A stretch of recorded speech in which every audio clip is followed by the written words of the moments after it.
Kai, kaga fuskar ege kamar an dake tuwo da wani ɗan guntun tuwon shi a cikin kwano. Sha. Allah sarki. Shi kuma ma daga gani dai kofin shayin nashi babu komi.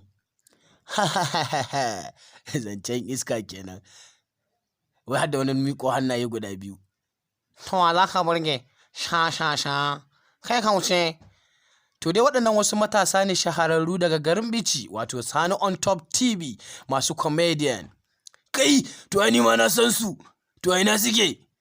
Ai yaran sun kasance suna da YouTube channel nasu mai suna Sani on Top Comedian.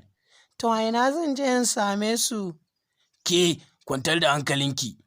Sani on Top TV suna nan a shafinsu na YouTube, domin kasancewa da su a koda yaushe. Ku danna subscribe, kana kuma ku latsa ƙararrawa domin samun ƙayatattun shirye-shiryensu da zarar sun ɗora. Sani on Top TV ta kuce. Kai, to wallahi ni ma sai na garzaya. To amma ku dakata. A ƙa'ida sai mai babbar waya.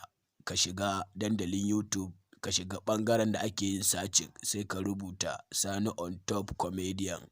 Za su nuno maka, sai ka je sai ka danna subscribe, kuma sai ka latsa ƙararrawa. To shi kenan, insha Allah.